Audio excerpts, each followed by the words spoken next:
ಹೇಳಿದ. ಆಗ ನಾರದರು ಹೇಳ್ತಾನೆ, ಸ್ವಾಮಿ ಬಹಳ ವಿಶೇಷವಾದ ಪೂಜೆ ಇದು, ಈ ಪೂಜೆಯನ್ನು ಕಲಿಯುವುದನ್ನು ನಾನೇ ಬಿಡ್ತೀನಿ ಭೂಲೋಕಕ್ಕೆ ಅಂತ ಹೇಳಿ ನಾರದರು ಹೇಳ್ತಾನೆ.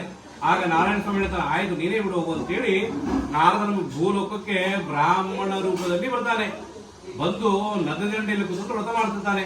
ವ್ರತ ಮಾಡುತ್ತಿರುವಾಗ ಅಲ್ಲಿದ್ದ ಜನರು, ಅಂದ್ರೆ ಕಷ್ಟಪಡುತ್ತಿರುವಂತ ಜನರು, ಕಲಿಯುವ ಜನರು ಬಂದು ಕೇಳ್ತಾರೆ, ಸ್ವಾಮಿ ನೀವೇನ್ ಮಾಡ್ತಾ ಇದ್ದೀರಿ, ಬಹಳ ವಿಶೇಷವಾಗಿದೆಲ್ಲ ಪೂಜೆ ಇದು, ಯಾವ ಪೂಜೆ ಅಂತ ಕೇಳ್ತಾರೆ ಆ ಜನರು. ಆಗ ಕೇಳಿದಾಗ ಆ ನಾರದಮುನಿ ಬ್ರಾಹ್ಮಣ ಹೇಳ್ತಾನೆ, ಇದು ಕಲಿಯುಗದ ಕಾಮಧೇನು, ಕೇಳಿದಂತ ಹೊರ ಕೊಡುವ ನಾರಾಯಣ ವ್ರತ ಮಾಡ್ತಾ ಇದ್ದೀನಿ ನಾನು ಅಂತ ಹೇಳ್ತಾನೆ. ಹೌದಲ್ಲ ಸ್ವಾಮಿ, ನಮಗೂ ಬಹಳ ಕಷ್ಟಗಳಿದ್ದಾವೆ, ಈ ವ್ರತ ನಾವು ಮಾಡ್ತೀವಿ, ಈ ವ್ರತದ ವಿಧಾನವನ್ನು ತಿಳಿಸಿ ಅಂತ ಕೇಳ್ಕೊಂತಾರೆ ಆ ಜನರು. ಆಗ ಕೇಳ್ಕೊಂಡಾಗ ಆ ನಾರದಮುನಿ ಬ್ರಾಹ್ಮಣ ಹೇಳ್ತಾನೆ, ಈ ವ್ರತ ನಿಮ್ಗೆ ಹೇಳಿದ್ರೆ ಅರ್ಥ ಆಗಲ್ಲ, ಈ ವ್ರತನ ಸಾಂಗವಾಗಿ ಬಂದು ನಾನೇ ನಿಮ್ಮ ಮನೆಗೆ ಮಾಡ್ಕೊಡ್ತೀನಿ ಅಂತ ಆ ಬ್ರಾಹ್ಮಣ ನಾರದನು ಹೇಳ್ತಾನೆ. ಆಯ್ತು ಸ್ವಾಮಿ ಅಂತ ಹೇಳಿ ಆ ಜನರು ಆ ಬ್ರಾಹ್ಮಣ ನಾರದಮುನಿ ಕರ್ಕೊಂಡು ಮನೆ ಕರ್ಕೊಂಡು ಹೋಗ್ತಾರೆ. ಎಲ್ಲ ಪೂಜೆ ಮಾಡಿಸ್ಕೊಂತಾರೆ. ಆಗ ಏನು ಕೊಡುವಂತ ಆ ಶಕ್ತಿ ಆ ಜನರಲ್ಲಿ ಇರಂಗಿಲ್ಲ, ಯಥಾನ ಶಕ್ತಿಯಿಂದ ಕೊಟ್ಟಿರ್ತಾರೆ. ತ್ರಿಮಾಸ ಅಂದ್ರೆ 3 ತಿಂಗಳ ಆ ಭಗವಂತನ ಕೃಪೆಯಿಂದ ಆ ಜನರಿಗೆಲ್ಲ ಸಾಕಷ್ಟು ಪ್ರಾಪ್ತಿಯಾಗುತ್ತೆ, ಧನಧಾನ್ಯ ಎಲ್ಲ ಪ್ರಾಪ್ತಿಯಾಗುತ್ತೆ. ಆಗ ಮತ್ತೆ ಪುನಃ ಆ ಬ್ರಾಹ್ಮಣ ಕರೆಸ್ತಾರೆ. ಆಗ ಯಥಾನ ಶಕ್ತಿಯಿಂದ ಏನ್ ಕೊಟ್ಟಿರ್ತಾರೆ ತಥಾನುಭವದಿಂದ ಆ ಬ್ರಾಹ್ಮಣ, ನೀನು ವ್ರತ ಮಾಡೋದಕ್ಕೆ ಆ ಭಗವಂತ ಸಾಕಷ್ಟು ನಮ್ಗೆ ಕೊಟ್ಟಿದ್ದಾನೆ, ನಿನಗೆ ಏನ್ ಬೇಕು ಕೇಳು, ಧನದಲ್ಲಿ ಬೇಕಾ ಕೇಳು, ದಾನದಲ್ಲಿ ಬೇಕಾ ಕೇಳು, ವಸ್ತ್ರದಲ್ಲಿ ಬೇಕಾ ಕೇಳು, ನಿಂಗೆಲ್ಲ ಅನುಗ್ರಹ ಮಾಡ್ತೀನಿ ಅಂತೇಳಿ ಆ ಜನರು ಹೇಳ್ತಾರೆ. ಅದಕ್ಕೆ ಕಲಿಯುಗದ ಕಾಮಧೇನು ನಾರಾಯಣ, ಇದಕ್ಕೆ ಜಾತಿ ಮತ ಭೇದ ಭಾವ ಯಾವುದಿಲ್ಲ, ಯಾರು ಯಾವಾಗಾದ್ರೂ ಮಾಡಬಹುದು, ಆದ್ರೆ ಮಾಡುವಂತ ಮನಸ್ಸು ಶುದ್ಧವಾಗಿರ್ಬೇಕಂತ ಹೇಳ್ತಾನೆ.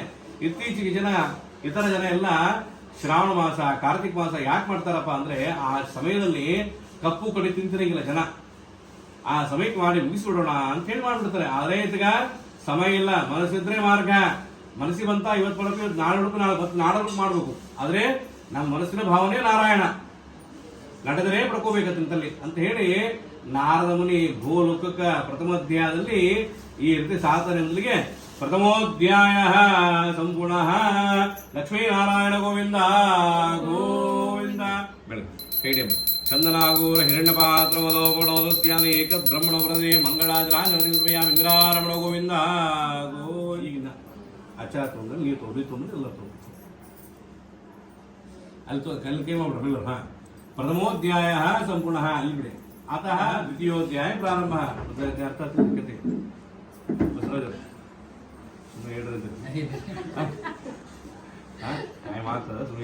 ಅತಃ ದ್ವಿತೀಯೋಧ್ಯಾಯ ಪ್ರಾರಂಭ. ಶ್ರಾವಣೆ ಕೇಳೋ. ಒಮ್ಮೆ ಕಾಶಿ ಕ್ಷೇತ್ರದಲ್ಲಿ ಒಬ್ಬ ಬಡ ಬ್ರಾಹ್ಮಣ ಇರ್ತಾರೆ, ಬಹಳ ಬಡ ಬ್ರಾಹ್ಮಣ. ಆಗಿನ ಕಾಲದಲ್ಲೆಲ್ಲ ಬ್ರಾಹ್ಮಣರು ಭಿಕ್ಷಾ ಬಿಡ್ತಾರೆ. ಭಿಕ್ಷಾ ಅಂದ್ರೆ ನಿಮ್ಮ ಮನೆಯಲ್ಲಿ ಏನು ದೋಷದ ಭಿಕ್ಷಾ ಮುಖಾಂತರ ಬ್ರಾಹ್ಮಣರಿಗೆ ಹಾಕ್ರಿ ಅಂತೇಳಿ, ಭವತಿ ಭಿಕ್ಷಾ ಅಂದ್ರೆ ಅಂದ್ರೆ ಆ ರೀತಿ. ಈಗಿನ ಕಾಲದಲ್ಲಿ ಬ್ರಾಹ್ಮಣರು ಹೋಮ ಹವನ ಪೂಜೆ ಮಾಡಿ ಇರುವಂತ ದೋಷ ಎಲ್ಲ ಇದ್ರು ಜನರು. ಹೀಗಾಗಿ ಆ ಬ್ರಾಹ್ಮಣ ತಪೋನಿಷ್ಠವಂತ ಬ್ರಾಹ್ಮಣ, ಪ್ರತಿನಿತ್ಯ ತ್ರಿಕಾಲ ಸಂಧ್ಯಾ ವಂದನ ಮಾಡಿ ಬಹಳ ವಿಶೇಷವಾಗಿರ್ತಾನೆ ಆ ಬ್ರಾಹ್ಮಣ. ಆದ್ರೆ ಆ ಬ್ರಾಹ್ಮಣ ಎಷ್ಟು ಭಿಕ್ಷೆ ಬಿಡ್ತಾನೆ, ಭಿಕ್ಷೆ ಸಿಗಂಗಿಲ್ಲ.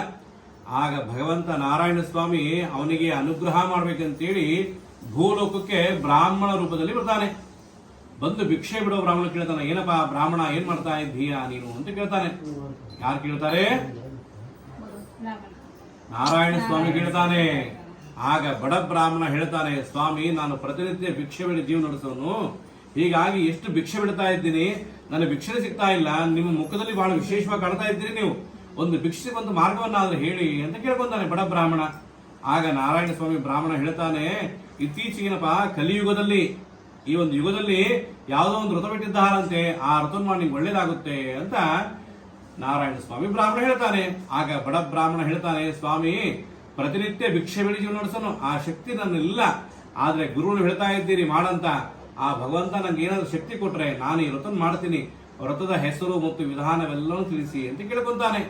ನೋಡು, ದೇವರಿಂದಲೇ ಆ ಬ್ರಾಹ್ಮಣ ಎಲ್ಲ ವ್ರತದ ವಿಧಾನ ತಿಳ್ಕೊಂಡ. ಇದೇ ಕಲಿಯುಗದ ಕಾಮಧೇನು ಶ್ರೀ ಲಕ್ಷ್ಮೀ ಸಹಿತ ಸತ್ಯನಾರಾಯಣ ಪೂಜಾ ಫಲ ಅಂತ ನಾರಾಯಣ ಸ್ವಾಮಿ ಹೇಳ್ತಾನೆ. ಮಾಡುವಂತ ವಿಧಾನ: ಗಣಪತಿಯ ಪೂಜಾ, ನವಗ್ರಹ ಪೂಜಾ, ಲಕ್ಷ್ಮೀನಾರಾಯಣ ಪೂಜಾ, ಧೂಪ ದೀಪ ನೈವೇದ್ಯ ಮಂಗಳಾರತಿ ಅನ್ನದಾನ. ಭಗವಂತ ತೃಪ್ತಿಪಡಿಸಿದ್ರೆ ಭಗವಂತ ನಮ್ಮನ್ನು ತೃಪ್ತಿಪಡಿಸ್ತಾನೆ ಅಂತೇಳಿ ನಾರಾಯಣ ಸ್ವಾಮಿ ಹೇಳಿದ. ವ್ರತದ ವಿಧಾನವೆಲ್ಲ ತಿಳ್ಕೊಂಡು ತನ್ನ ಮನೆಗೆ ತಾನು ಹೋಗಬೇಕಲ್ಲ, ಹೋಗ್ತಿರ್ತಾನೆ. ಹೋಗುವಾಗ ಈ ಕಡೆ ನಾರಾಯಣ ಸ್ವಾಮಿ ತನ್ನ ಲೋಕಕ್ಕೆ ತಾನು ಹೋಗ್ಬೇಕಲ್ಲ, ಮತ್ತೆ ಆತನ ಲೋಕ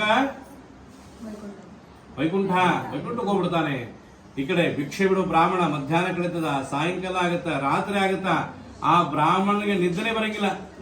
ಬೆಳಿಗ್ಗೆ ಎದ್ದು ತನ್ನ ಭಿಕ್ಷಯ ಪಾತ್ರ ಹಿಡ್ಕೊಂಡು ಸಂಕಲ್ಪ ಪಡ್ಕೊಂತಾನೆ. ಇವತ್ತೇನಾದ್ರು ಒಳ್ಳೆ ಭಿಕ್ಷೆ ಸಿಕ್ಕರೆ ಆ ಭಗವಂತನ ವ್ರತ ನಾನು ಮಾಡ್ತೀನಿ ಸಂಕಲ್ಪ ಪಡ್ಕೊಂತಾನೆ. ನೋಡು ಭಗವಂತ ಎಷ್ಟು ಕರುಣಾಮೂರ್ತಿ ಅಂದ್ರೆ ನಾರಾಯಣ, ಅವನು ಎಲ್ಲಿ ಭಿಕ್ಷೆಗೆ ಹೋಗ್ತಾನೆ ಆ ಭಿಕ್ಷೆಯ ಪಾತ್ರೆ ಅಕ್ಷಯ ಪಾತ್ರೆ ಆಗುತ್ತೆ. ಅಕ್ಷಯ ಅಂದ್ರೆ ಈ ಪಾತ್ರೆಗೆ ಒಂದು 100 ರೂಪಾಯಿ ಹಾಕ್ಬಿಡು, ಖಾಲಿ ಆಗಂಗೆ ಇಲ್ಲ, ನಾವಾಗಿ ಸಾಕಬೇಕು, ಹಂಗೆ ಉತ್ಪತ್ತಿ ಆಗ್ತಾನೆ ಇರ್ತದೆ. ಆಗ ಅವನಿಗೆ ಬಹಳ ಆಶ್ಚರ್ಯ ಆಗ್ಬಿಡ್ತದೆ, ಏನಪ್ಪ ಭಗವಂತನ ವ್ರತ ಮಾಡ್ತೀನಿ ಅಂತ ಸಂಕಲ್ಪ ಮಾಡ್ಕೊಂಡಿದ್ದಕ್ಕೆ ಭಗವಂತ ನನಗೆ ಇಷ್ಟೆಲ್ಲ ಅನುಗ್ರಹ ಮಾಡ್ತಾ ಇದ್ದಾನಂದ್ರೆ ಆ ಭಗವಂತನ ವ್ರತ ನಾ ಮಾಡ್ಲೇಬೇಕಂತೇಳಿ ಅಕ್ಷಯ ಪಾತ್ರೆ ಮುಖಾಂತರ ಆ ಭಗವಂತ ವ್ರತ ಮಾಡ್ತಾನೆ. ಆ ಅರ್ಥದಿಂದ ಅವನಿಗೆ ಸಾಕಷ್ಟು ಐಶ್ವರ್ಯ ಪ್ರಾಪ್ತಿ ಆಗ್ಬಿಡ್ತದೆ, ಸಾಕಷ್ಟು ಕೇಳಿದಂತ ಐಶ್ವರ್ಯ ಪ್ರಾಪ್ತಿ ಆಗ್ಬಿಡ್ತದೆ ಬ್ರಾಹ್ಮಣನಿಗೆ. ಆ ಬ್ರಾಹ್ಮಣ ಏನ್ ಮಾಡ್ತಾನೆ, ಕಾಶಿಯಲ್ಲೇ ದೊಡ್ಡ ದೇವಸ್ಥಾನ ಕಟ್ಟಿಸ್ತಾನೆ, ಸತ್ಯನಾರಾಯಣ ಸ್ವಾಮಿ ದೇವಸ್ಥಾನ. ಆ ದೇವಸ್ಥಾನ ಕಟ್ಟಿಸಿ ತನ್ನ ಬಂಧು ಬಳಗ ಎಲ್ಲವನ್ನ ಕರೆಸಿ ವ್ರತ ಮಾಡ್ತಿರ್ತಾನೆ. ವ್ರತ ಮಾಡುತ್ತಿರುವಾಗ ಅಲ್ಲಿಗೆ ಒಬ್ಬ ಕಟ್ಟಿಗೆ ಮಾವರು ಬರ್ತಾನೆ. ಇದೇನಪ್ಪ ಈ ಹಾದಿಯಲ್ಲಿ ದೊಡ್ಡ ದೇವಸ್ಥಾನ ಆಗಿದೆಯಲ್ಲ, ಯಾವ ದೇವಸ್ಥಾನ ಏನ್ ಕಟ್ಟಿ ತಿಳ್ಕೋಬೇಕು ಅಂತ ಕಾತುರದಿಂದ ತನ್ನ ಕಟ್ಟಿಗೆಯ ಹೊರೆಯನ್ನು ಹೊರಗಡೆ ಇಟ್ಟು ದೇವಸ್ಥಾನದ ಒಳಗಡೆ ಹೋಗ್ತಾನೆ. ಆಗ ಅಲ್ಲಿ ಬ್ರಾಹ್ಮಣ ನಿಂತ್ಕೊಂಡಿರ್ತಾನೆ. ಆ ಬ್ರಾಹ್ಮಣ ಕೇಳ್ತಾನೆ, ಸ್ವಾಮಿ ಇದು ಯಾವ ದೇವಸ್ಥಾನ, ಏನ್ ಬಹಳ ವಿಶೇಷವಾಗಿದಿಲ್ಲ ಅಂತ ಕೇಳಿದಾಗ ಆಗ ಆ ಬ್ರಾಹ್ಮಣ ಹೇಳ್ತಾನೆ, ಪಾಪ ನಿಂಗೆ ಬಹಳ ಆಯಾಸವಾಗಿದೆ, ಈ ಪ್ರಸಾದನ ಸ್ವೀಕಾರ ಮಾಡಿ ಹೇಳ್ತೀನಿ ಅಂತ ಬ್ರಾಹ್ಮಣ ಹೇಳ್ತಾನೆ. ಆಯ್ತು ಸ್ವಾಮಿ ಅಂತ ಹೇಳಿ ಆ ಬ್ರಾಹ್ಮಣ ಕೊಟ್ಟಿರುವಂತ ಪ್ರಸಾದನ ಸ್ವೀಕಾರ ಮಾಡಿಕೊಂಡು ಕೆಲವು ನಿಮಿಷಗಳು ಕೂತ್ಕೊಂಡು ಪುನಃ ಕೇಳ್ತಾನೆ ಕಟ್ಟಿಗೆ ಮಾರೋನು. ಆಗ ಹೇಳ್ತಾನೆ, ಕಲಿಯುಗದ ಕಾಮಧೇನು ಕೇಳಿದಂತ ವರ ಕೊಡೋ ವ್ರತ ಮಾಡ್ತಾ ಇದ್ದೀನಿ. ಈ ವ್ರತ ನಾರಾಯಣ ಸ್ವಾಮಿ ವ್ರತ, ಈತನ ಅನುಗ್ರಹದಲ್ಲಿ ಇಷ್ಟೆಲ್ಲ ಪ್ರಾಪ್ತಿಯಾಗಿದೆ, ನೀನು ಈ ಭಗವಂತನ ವ್ರತ ಮಾಡು ಅಂತ ಹೇಳಿ ಹೇಳ್ತಾನೆ. ಯಾರು ಹೇಳ್ತಾರೆ? ಯಾರು ಹೇಳ್ತಾನೆ? ಆಗ ಹೇಳಿದಾಗ ಕಟ್ಟಿಗೆ ಮಾವರು ಹೇಳ್ತಾನೆ, ಸ್ವಾಮಿ ಪ್ರತಿನಿತ್ಯ ನಾನು ಕಟ್ಟಿಗೆ ಕಡಿದು ಜೀವನ ನಡೆಸೋಣ ಆ ಶಕ್ತಿ ನನ್ನಿಲ್ಲ, ಆದ್ರೆ ಗುರು ಹೇಳ್ತಾ ಇದ್ದೀನಿ ಮಾಡಂತ. ಆ ಭಗವಂತ ನನಗೇನಾದ್ರು ಶಕ್ತಿ ಕೊಟ್ರೆ ನಾನು ಈ ವ್ರತ ಮಾಡ್ತೀನಿ. ವ್ರತದ ವಿಧಾನವೆಲ್ಲ ತಿಳಿಸಿ. ಇದೇನಪ್ಪ ಅಂದ್ರೆ ಪ್ರಚಾರ ಮಾಡದೇ ಒಂದು ವಿಚಾರ. ಇವತ್ತು ಬಸವರಾಜ್ ಅವ್ರು ತಿಳ್ಕೊಂಡ್ರ ನಾಳೆ ಅವ್ರು ತಿಳ್ಕೋಬೇಕು, ಅವರಿಂದ ಇನ್ನೊಬ್ರು ತಿಳ್ಕೋಬೇಕು, ಅದನ್ನ ಫಲ ಉಣ್ಣಬೇಕು. ಹೀಗಾಗಿ ವ್ರತದ ವಿಧಾನವೆಲ್ಲ ಬ್ರಾಹ್ಮಣ ಯಾರು ತಿಳಿಸಿದ? ಕಟ್ಟಿಗೆ ಮಾರು ತಿಳಿಸಿದ. ಇದೇ ರೀತಿ ಗಣಪತಿ ಪೂಜಾ, ನವಗ್ರಹ ಪೂಜಾ, ಲಕ್ಷ್ಮಣ ಪೂಜಾ, ಧೂಪ ದೀಪ ನೈವೇದ್ಯ ಮಂಗಳಾರತಿ ಅನ್ನದಾನ ಎಲ್ಲವನ್ನು ಮಾಡಿ ಭಗವಂತ ತೃಪ್ತಿಪಡಿಸಬೇಕು ಅಂತ ಹೇಳಿ ಬ್ರಾಹ್ಮಣ ಆ ಕಟ್ಟಿಗೆ ಮಾವರು ಹೇಳಿದ. ಆಗ ಕಟ್ಟಿಗೆ ಮಾರು ಸಂಕಲ್ಪ ಮಾಡ್ಕೊಂತಾನೆ, ಇವತ್ತೇನಾದ್ರು ಕಟ್ಟಿಗೆ ಮಾರದ ಹಣದಲ್ಲಿ ಒಳ್ಳೆ ವಿಶೇಷವಾಗಿ ಏನಾದ್ರು ಸಿಕ್ಕರೆ ಆ ಭಗವಂತನ ವ್ರತ ನಾನು ಮಾಡೇ ಮಾಡ್ತೀನಿ ಸಂಕಲ್ಪ ಮಾಡ್ಕೊಂಡು ತನ್ನ ಕಾಯ್ಕೊತಾನೆ ಹೋಗ್ತಾನೆ. ಹೋಗುವಾಗ ಸಂಕಲ್ಪ ಮಾಡ್ಕೊಂಡಿದ್ದಕ್ಕೆ ತನ್ನ ಕಟ್ಟಿಗೆಯ ಹೊರೆಯಲ್ಲಿ ಒಂದು ಸುಗಂಧವಾದ ಗಂಧ ಕಟ್ಟಿಸಿಕೊಂಡಿರ್ತಾರೆ. ಅಲ್ಲಿ ವೈಶ್ಯರ ವ್ಯಾಪಾರಕ್ಕಾಗಿ ನಿಂತುಕೊಂಡಿರ್ತಾರೆ. ವ್ಯಾಪಾರಕ್ಕಾಗಿ ವೈಶ್ಯರು ಅಂದ್ರೆ ಶೆಟ್ಟಿಗಳು ವ್ಯಾಪಾರಕ್ಕಾಗಿ ನಿಂತುಕೊಂಡಿರ್ತಾರೆ. ಆ ವ್ಯಾಪಾರಸ್ಥರಿಗೆ ಆ ಗಂಧದ ಕಟ್ಟಿಗೆ ವಾಸನೆ ಅವರ ನಾಸಿಕಕ್ಕೆ ಬಿಡುತ್ತದೆ, ಮೂಗಿಗೆ. ಆಗ ಆ ಕಟ್ಟಿಗೆ ಮಾರು ಕರೀತಾನೆ, ಬಾರಪ್ಪ ಅಂತ ಕಳೆದು ಅವನು ಯಾವ ದರಕ್ಕೆ ಕೇಳ್ತಾನೆ ಅಂದ್ರೆ ಯಾವ ರೇಟಿಗೆ ಹೇಳ್ತಾನೆ ಅದೇ ರೇಟಿಗೆ ತಗೊಂಡ್ಬಿಡ್ತಾರೆ ಇವ್ರು ಬಹಳ ಆಶ್ಚರ್ಯ ಆಗ್ಬಿಡ್ತಾರೆ. ಏನಪ್ಪಾ ಇವ್ರು ಎಷ್ಟು ಶಾಣತೆನ ಮಾಡುವಂತ ವ್ಯಾಪಾರಸ್ಥರು ಹೇಳಿದಂತಾದ್ರೂ ತಗೊಂಡ್ರಲ್ಲ, ಇದೆಲ್ಲ ನಾರಾಯಣ ಸ್ವಾಮಿ ಚಮತ್ಕಾರವಿರ್ಬೇಕೇನೋ, ಆ ಭಗವಂತನ ವ್ರತನ ಮಾಡ್ಲೇಬೇಕಂತೇಳಿ ಅವನೇನ್ ಅನ್ಕೊಂಡಿರ್ತಾನೆ. ಅದರ 2 ವರ್ಷದ ತಾನೆ ಹಾಲು, ಮೊಸರು, ಗೋಧಿಟ್ಟು, ತುಪ್ಪ, ಸಕ್ಕರೆ, ಬಾಳೆಣ್ಣೆ ಎಲ್ಲವನ್ನ ತಂದು ಆ ಭಗವಂತನ ವ್ರತನ ಮಾಡ್ತಾನೆ. ವ್ರತನ ಮಾಡಿ ಎಲ್ಲವನ್ನ ಅನುಭವಿಸಿ ಕಡೆಗೆ ವೈಕುಂಠಕ್ಕೆ ಹೋಗ್ತಾನಂದ್ರೆ ದ್ವಿತೀಯೋಧ್ಯಾಯ ಸಂಪೂರ್ಣ. ಲಕ್ಷ್ಮೀನಾರಾಯಣ ಗೋವಿಂದ ಗೋವಿಂದ. ಧೂಪಮಾಗ್ರಾಪಯಾಮಿ. ಓಂ ಬ್ರಹ್ಮಣವರದೇ ಮಂಗಳಾರಯಾಮಿ. ಇಂದ್ರಾರಮಣ ಗೋವಿಂದ ಗೋವಿಂದ. ಮುಖ್ಯ ಪ್ರಾಣೇಶ್ ಗೋವಿಂದ ಗೋವಿಂದ. ಭೋಗಾಪುರೇಶವಾ ಗೋವಿಂದ ಗೋವಿಂದ. ಅಲ್ಲಿ ಕೇಳ್ರಿ ಎಲ್ಲರೂ ಅಲ್ಲಿ ಬಿಡ್ರಿ. ಅತಃ ತೃತೀಯೋಧ್ಯಾಯ ಪ್ರಾರಂಭ. ಸೂತ್ರರು ಹೇಳ್ತಾರೆ, ಮತ್ತೆ ಎಲೆ ಮನುಷ್ಯತಃ ಪುನಃ ಶ್ರೀ ಸತ್ಯನಾರಾಯಣ ಪ್ರಥಮಾತ್ಮನ ಹೇಳ್ತಾನೆ ಕೇಳುವಂತರಾಗಿ. ಪೂರ್ವ ಕಾಲದಲ್ಲಿ ಒಬ್ಬ ಉಲ್ಕಮುಖ ರಾಜ ಇರ್ತಾನೆ. ಉಲ್ಕಮುಖ ರಾಜ, ಆ ರಾಜನ ಹೆಂಡತಿ ಭದ್ರಶೀಲ, ತುಂಬಾ ಸುಂದರವತಿಯಾಗಿರ್ತಾರೆ. ಇಬ್ರು ತಾವು ಅಲ್ಲಿ ಇಲ್ಲಿ ವ್ರತ ತಿಳ್ಕೊಂಡು ತಾವು ವ್ರತ ಮಾಡ್ಬೇಕಂತ ಹೇಳಿ ನದಿ ತೀರದಲ್ಲಿ ವ್ರತ ಮಾಡ್ತಿರ್ತಾರೆ. ಬಸವರಾಜರೇ ಅರ್ಥ ಆಗ್ತಿಲ್ಲ? ನದಿ ತೀರದಲ್ಲಿ ವ್ರತ ಮಾಡ್ತಿರ್ತಾರೆ. ವ್ರತ ಮಾಡುತ್ತಿರುವಾಗ ಅಲ್ಲಿಗೆ ಒಬ್ಬ ವ್ಯಾಪಾರಿ ಬರ್ತಾನೆ. ವ್ಯಾಪಾರ ಮಾಡ್ಕೊಂತ ರಾಜಾರಾಣಿ ವ್ರತ ಮಾಡೋದು ನೋಡ್ತಾನೆ. ಆಗ ಆ ವ್ಯಾಪಾರಿ ಕೇಳ್ತಾನೆ, ಎಲೇ ರಾಜನೇ ನೀನೇನು ಮಾಡುತ್ತಿದ್ದೀಯಾ ಅಂತ ರಾಜನ ಕೇಳ್ತಾನೆ. ಆಗ ರಾಜ ಹೇಳ್ತಾನೆ, ಎಲೇ ವ್ಯಾಪಾರಿಯೇ, ಬಂಧುಗಳಿಂದ ಒಡಗೂಡಿ ಪುತ್ರಾಸಕ್ತನಾದ ಸಕಲ ಇಷ್ಟಾರ್ಥಗಳನ್ನು ಕೊಡುವ ಶ್ರೀ ಸತ್ಯನಾರಾಯಣ ಪೂಜೆ ಮಾಡ್ತಾ ಇದ್ದೀನಿ ಅಂತ ಹೇಳಿದ ರಾಜ. ಆಗ ವ್ಯಾಪಾರ ಹೇಳ್ತಾನೆ, ಎಲೇ ರಾಜನೇ, ನನಗೆ ಸಂತಾನವಿಲ್ಲ, ನೀನು ಮಾಡುತ್ತಿರುವ ವ್ರತ ನಾನು ಅಂತೀನಿ, ನನಗೇನಾದ್ರೂ ಸಂತಾನ ಪ್ರಾಪ್ತಿಯಾದ್ರೆ ನಾನೇ ವ್ರತ ಮಾಡ್ತೀನಿ, ವ್ರತದ ವಿಧಾನವೆಲ್ಲ ತಿಳಿಸು ಅಂತ ಕೇಳ್ಕೊಂತಾನೆ. ಆ ರಾಜನಿಂದ ವ್ಯಾಪಾರಿ ಎಲ್ಲ ವೃತ್ತದಾನವೆಲ್ಲ ತಿಳ್ಕೊಂತಾನೆ. ಇದೇ ರೀತಿ ಗಣಪತಿ ಪೂಜಾ, ನವಗ್ರ ಪೂಜಾ, ಲಕ್ಷ್ಮಣ ಪೂಜಾ, ಧೂಪ, ದೀಪ, ನೈವೇದ್ಯ, ಮಂಗಳಾರತಿ, ಅನ್ನದಾನ, ವಸ್ತ್ರದಾನ ಭಗವಂತನ ತೃಪ್ತಿಪಡಿಸಿದರೆ ಭಗವಂತ ನಮ್ಮನ್ನೆಲ್ಲ ತೃಪ್ತಿಪಡಿಸ್ತಾನೆ ಅಂತ ಹೇಳಿ ರಾಜ ಎಲ್ಲ ವಿಧಿವಿಧಾನಗಳನ್ನ ಹೇಳ್ತಾನೆ. ಆಗ ವ್ಯಾಪಾರಿ ಏನ್ ಮಾಡ್ತಾನೆ, ತನ್ನ ವ್ಯಾಪಾರ ಮುಗಿಸ್ಕೊಂಡು ತನ್ನ ಊರಿಗೆ ಹೋಗ್ಬೇಕಲ್ಲ, ಆತನ ಊರು ರತ್ನಪುರಕ್ಕೆ ಹೋಗ್ತಾನೆ. ಆತನ ಹೆಂಡತಿ ಲೀಲಾವತಿ, ವ್ಯಾಪಾರಿ ಹೆಂಡತಿ ಲೀಲಾವತಿ ಮನೇಲಿ ಇರ್ತಾಳೆ. ಮನೆಗೆ ಹೋಗಿ ಹೇಳ್ತಾನೆ, ನನ್ನ ಊರಿಗೆ ವ್ಯಾಪಾರಕ್ಕಾಗಿ ಹೋಗಿದ್ದೆ, ಅಲ್ಲಿ ರಾಜಾರಾಣಿಯರು ವ್ರತ ಮಾಡ್ತಾ ಇದ್ರು, ಆ ವ್ರತ ನಂಗೆ ಬಹಳ ಇಷ್ಟವಾಯಿತು, ನಮಗೇನಾದ್ರು ಸಂತಾನ ಪ್ರಾಪ್ತಿಯಾದ್ರೆ ನಾವೇ ಈ ವ್ರತನ ಮಾಡೋಣ ಅಂತ ಸಂಕಲ್ಪ ಪಡ್ಕೊಂತಾನೆ. ಆಗ್ಲಿ ಸ್ವಾಮಿ ಅಂತ ಲೀಲಾವತಿ ಹೇಳ್ತಾಳೆ. ದಿನಗಳು ಕಳೀತಾವೆ, 1 ವಾರ, 15 ದಿವಸ, 1 ತಿಂಗಳ, 2 ತಿಂಗಳ, 3 ತಿಂಗಳ ಸಂಕಲ್ಪ ಮಾಡ್ಕೊಂಡಿದ್ದಕ್ಕೆ ಭಗವಂತ ಲೀಲಾವತಿ ಗರ್ಭಿಣಿ ಆಗ್ತಾಳೆ. ಮಾಸಗಳು ಕಳೀತಾ ಕಳೀತಾ ಕಳೀತಾ ಕಳೀತಾ 9 ತಿಂಗಳು ತುಂಬ್ತಾರೆ. 10ನೇ ತಿಂಗಳಲ್ಲಿ ಒಂದು ಪುತ್ರಿಕಾರತನ್ನು ಕೊಡ್ತಾಳೆ ಲೀಲಾವತಿ. ಮತ್ತೆ 3 ಮಾಸ ಕಳೆದ್ರೆ ಆ ಮಗುವಿಗೆ ನಾಮಕರಣ ಮಾಡ್ತಾರೆ. ಏನಂತ? ಕಲಾವತಿ ಅಂತ ನಾಮಕರಣ ಮಾಡ್ತಾರೆ. ಆಗ ಲೀಲಾವತಿ ತನ್ನ ಗಂಡನಿಗೆ ಹೇಳ್ತಾಳೆ, ಸ್ವಾಮಿ, ಆ ಭಗವಂತನ ವ್ರತ ಮಾಡ್ತಿದ್ವಿ ಅನ್ಕೊಂಡಿದ್ದೀವಲ್ಲ, ವ್ರತ ಯಾತಕ್ಕೆ ಮಾಡಿಲ್ಲ ಅಂತ ಕೇಳಿದಾಗ ಆ ವ್ಯಾಪಾರಿ ಬರೀ ವ್ಯಾಪಾರ ಮಾಡದೆ ಕೆಲಸದ್ದೊಂದು, ಯಾಕೆ ಅವಸರ ಮಾಡ್ತಿ, ಆಕೆ ವಿವಾಹಾಕಾರದಲ್ಲಿ ಮಾಡೋಣ ಅಂತ ಹೇಳ್ತಾನೆ. ಮದುವೆ ಸಮಯದಲ್ಲಿ ಪಾಪ ಹೆಂಡತಿ ಏನ್ ಮಾಡ್ತಾಳೆ, ಒಂದ್ಸಲ ಹೇಳಿದ್ರೆ ಸುಮ್ಮನೆ ಆಗ್ಬಿಡ್ತಾಳೆ, ನೀವು ಹೆಂಗ್ ತಿಳಿದಂಗೆ ಮಾಡ್ರಿ ಅಂತ ಹೇಳ್ಬಿಡ್ತಾಳೆ. ದಿನಗಳು ಕಳ್ತಾವೆ, ವರ್ಷಗಳು ಕಳ್ತಾವೆ. ಮಗಳು ವಯಸ್ಸು ಉಂಟು, 18 ವರ್ಷದ ಉಂಟು ಮಗಳಿಗೆ, ಕಲಾವತಿಗೆ. ಈ ವ್ಯಾಪಾರಿಗೆ ಬಹಳ ಆತಂಕ ಉಂಟಾಗ್ಬಿಡುತ್ತದೆ. ಅಯ್ಯೋ, ಮಗಳು ವಯಸ್ಸು ಬಿದ್ದಾಳೆ, ಆಕೆ ಮದುವೆ ಮಾಡ್ಲೇಬೇಕಂತ ಹೇಳಿ ತನ್ನ ಹತ್ರ ಸೇವಕರಿರ್ತಾರ, ವ್ಯಾಪಾರಿ ಹತ್ರ. ಆ ಸೇವಕರಿಗೆ ಹೇಳ್ತಾನೆ, ಒಂದು ಒಳ್ಳೆ ಹುಡುಕೊಂಬರಿ, ನಾನು ಮಗಳ ವಿವಾಹ ಮಾಡ್ಬೇಕಂತ ಹೇಳಿ. ಆಗ ಸೇವಕರು ಹೋಗಿ ಒಳ್ಳೆ ವಿದ್ಯಾವಂತ, ಬುದ್ಧಿವಂತ, ಗುಣವಂತ, ಶೀಲವಂತ, ನಡತೆವಂತ ಇವರಂತ ಒಂದು ಒಳ್ಳೆ ಹುಡುಗನ ಕರ್ಕೊಂಡ್ಬರ್ತಾರೆ. ಆ ಹುಡುಗನ ಎಲ್ಲಾ ರೀತಿಯಲ್ಲಿ ಪರೀಕ್ಷೆ ಮಾಡ್ತಾನೆ ವ್ಯಾಪಾರಿ. ಎಲ್ಲಾ ಪರೀಕ್ಷೆಯಲ್ಲಿ ಆ ಹುಡುಗ ಉತ್ತೀರ್ಣನಾಗ್ತಾನೆ. ಆಗ ತನ್ನ ಮಗಳನ್ನು ಧಾರೆ ಎರೆದು ಮದುವೆ ಮಾಡ್ಕೊಳ್ಬಿಡ್ತಾನೆ. ಆಗ್ಲೂ ಕೂಡ ವ್ರತ ಮಾಡಂಗಿಲ್ಲ ಆ ವ್ಯಾಪಾರಿ. ಭಗವಂತ ಅನ್ಕೊಂತಾನೆ ಮನಸ್ಸಲ್ಲಿ ಪ್ರಾರ್ಥನೆ ಅಂತೇನಂತ, ಇವನು ಏನಪ್ಪ ಸಂತಾನ ಪ್ರಾಪ್ತಿ ಆಗುವಂತ ಅದನ್ನು ತಿಳ್ಕೊಂಡ. ಸಂತಾನ ಪ್ರಾಪ್ತಿ ಆಯ್ತು, ಒಂದು ಹೆಣ್ಣು ಮಗು ಆಯ್ತು, ನಾಮಕರಣವಾಯ್ತು, ಮದುವೆ ಆಯ್ತು, ನಾನು ವ್ರತ ಮಾಡ್ತಾ ಇರಲಿಲ್ಲ, ನನ್ನ ಬಗ್ಗೆ ಅವನಿಗೆ ಪರಿವರ್ತನೆ ಮಾಡ್ಲೇಬೇಕಂತ ಭಗವಂತ ಅನ್ಕೊಂತಾನೆ. ಯಾಕಂದ್ರೆ ಕಲಿಯುಗ ಇದು, ಕಲಿಯುಗದ ಕಾಮಧೇನು ನಾರಾಯಣ. ಹೀಗಾಗಿ ಅವನಿಗೆ ಎಚ್ಚರ ವಹಿಸಬೇಕಂತೇಳಿ ಶಾಂತದಿಂದಿರ್ತಾನೆ. ಈ ಕಡೆ ವ್ಯಾಪಾರಿ ಮತ್ತು ವ್ಯಾಪಾರಿ ಅಳಿಯ, ಯಾರ ಗಂಡಂದ್ರು ಅವರಿಬ್ರು? ಕಲಾವತಿ ಮತ್ತು ಲೀಲಾವತಿಯ ಗಂಡಂದ್ರು, ಅಳಿಯ ಮತ್ತು ಮಾವ. ವ್ಯಾಪಾರ ಮಾಡು ಅಂತ ಹೇಳಿ ವ್ಯಾಪಾರ ಮಾಡ್ತಾ ಮಾಡ್ತಾ ಮಾಡ್ತಾ ಮಾಡ್ತಾ ಚಂದ್ರಕೇತು ಆಸ್ಥಾನಕ್ಕೆ ಹೋಗ್ತಾರೆ. ಸಮಯ ರಾತ್ರಿ ಆಗಿಬಿಟ್ಟಿರ್ತದೆ. ಅಲ್ಲೇ ಒಂದಲ್ಲಿ ವಿಶ್ರಾಂತಿ ತಗೊಳ್ಳೋ ಅಂತ ಮಲ್ಕೊಂಡಿರ್ತಾರೆ. ಆಗ ಚಂದ್ರಕೇತು ಆಸ್ಥಾನದ ಅರಮನೆಗೆ ಕಳ್ಳರು ಬಂದಿರ್ತಾರೆ, ಕಳು ಮಾಡ್ಕೊಂಡು ಹೋಗೋಣ ಅಂತ ಹೇಳಿ ಎಲ್ಲವನ್ನ ಕಳು ಮಾಡ್ಕೊಂಡು ಹೋಗ್ತಿರ್ತಾರೆ. ಹೋಗುವಾಗ ಹಿಂದೆ ಮಂತ್ರಿಗಳು ಹಿಂಬಾಲಿಸ್ಕೊಂತಾರೆ ಬರ್ತಾರೆ ಮಂತ್ರಿಗಳು. ಆಗ ಕಳ್ಳರು ಏನ್ ಮಾಡ್ಬಿಡ್ತಾರೆ, ತಾವೇನು ಕಳು ಮಾಡ್ಕೊಂಡು ಬಂದಿರ್ತಾರೆ ಆ ಎಲ್ಲ ದ್ರವ್ಯ ತಂದು ಅವರಿಬ್ಬರ ಮೇಲೆ ಹಾಕೋಬಿಡ್ತಾರೆ. ಯಾರಿಬ್ಬರ ಮೇಲೆ ರೇ ಬಸವರಾಜರು? ಹಳೆಯ ಮಾಮೂಲಿ ಹಾಕೋಬಿಡ್ತಾರೆ. ಹಾಕೋದ್ಮೇಲೆ ಆ ಮಂತ್ರಿಗಳು ಬಂದು ಇವರೇ ಕಳೆದ್ರು ಅವರಿಬ್ರು ಕರ್ಕೊಂಡು ಹೋಗಿ ಕಾರಾಗೃಹದಲ್ಲಿ ಹಾಕಿಬಿಡ್ತಾರೆ, ಜೈಲಿ ಹಾಕಿಬಿಡ್ತಾರೆ. ಇದೆಲ್ಲ ಯಾಕಾಯ್ತು ಶ್ರಾವಣಿ? ವ್ರತ ಮಾಡಿಲ್ಲ ಅಂತ. ವ್ರತ ಮಾಡದ ಕಾರಣ. ಭಗವಂತ ಕೊಟ್ಟು ನೋಡ್ತಾನೆ, ಬಿಟ್ಟು ನೋಡ್ತಾನೆ. ಹೀಗಾಗಿ ನೋಡು, ಪತಿ ಮಾಡಿದ್ರೆ ಪತಿ ಸಹಿತ ಫಲವನ್ನು ಇದ್ರಲ್ಲಿ ಅವರಿಬ್ರು ಕಾರಾಗೃಹದಲ್ಲಿ ಇದ್ಬಿಟ್ರು. ಈ ಕಡೆ ಲೀಲಾವತಿ ಮತ್ತು ಕಲಾವತಿ ಇರುವಂತ ಆಸ್ತಿ ಪಾಸ್ತಿ ಎಲ್ಲವನ್ನು ಕಳ್ಕೊಂಡು ಉದರಂಬಣಾರ್ಥವಾಗಿ ಹೊಟ್ಟೆ ಹಸಿವಿನಿಂದ ಭಿಕ್ಷೆ ಬಿಡ್ತಾರೆ. ಭಿಕ್ಷೆ ಬಿಡ್ತಾ ಬಿಡ್ತಾ ಬಿಡ್ತಾ ಬಿಡ್ತಾ ಬಿಡ್ತಾ ಗೋಧೂಳಿ ಸಮಯ ಆಗ್ತದೆ, ಸಾಯಂಕಾಲದ ಹೊತ್ತು. ಆಗ ಲೀಲಾವತಿ ತಾಯಿ ಹೇಳ್ತಾಳೆ ಮಗಳಿಗೆ, ಅಮ್ಮ ನನಗೆ ನೀನು ಭಿಕ್ಷೆ ಬಿಡಕ್ಕಾಗಲ್ಲ, ಬಹಳ ಆಯಾಸ ಆಗ್ತಿದೆ, ನೀನು ಭಿಕ್ಷೆ ಬಿಡ್ಕೊ, ನಾನು ವಿಶ್ರಾಂತಿ ತಗೊಂತೀನಿ ಅಂತ ಹೇಳ್ತಾಳೆ ತಾಯಿ. ಆಗ ಮಗಳು ಹೇಳ್ತಾಳೆ, ಆಯ್ತಮ್ಮ ನಿಂತಲ್ಲಿ ವಿಶ್ರಾಂತಿ ತಗೋ, ನಾನು ಭಿಕ್ಷೆ ಬಿಡ್ಕೊಂಡ್ ಬರ್ತೀನಿ ಅಂತ ಹೇಳಿ ತಾನು ಗೋಧೂಳಿ ಸಮಯ ಅಂದ್ರೆ ಸಂಜೆಯ ಹೊತ್ತು, ಸೂರ್ಯಾಸ್ತಯ ಸಮಯ, ಗೋಧೂಳಿ ಸಮಯ ಭಿಕ್ಷೆಗೆ ಹೋಗ್ತಾಳೆ.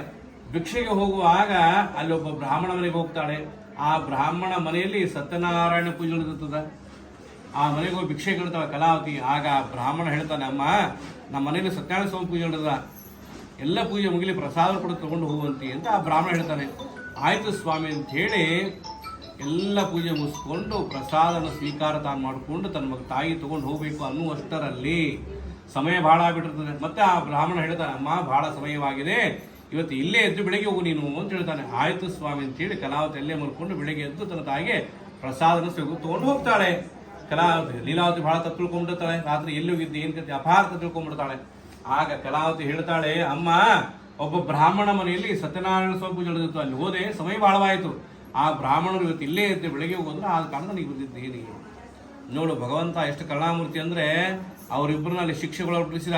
ಈ ಕಡೆ ಕಲಾವತಿಯ ಮುಖಾಂತರ ಬ್ರಾಹ್ಮಣ ಮನೆಯ ಮುಖಾಂತರ ಲೀಲಾವತಿ ಎಚ್ಚರ ವಹಿಸಿದ ವ್ರತ ಮಾಡಿಲ್ಲ ಅಂತ ಹೇಳಿ.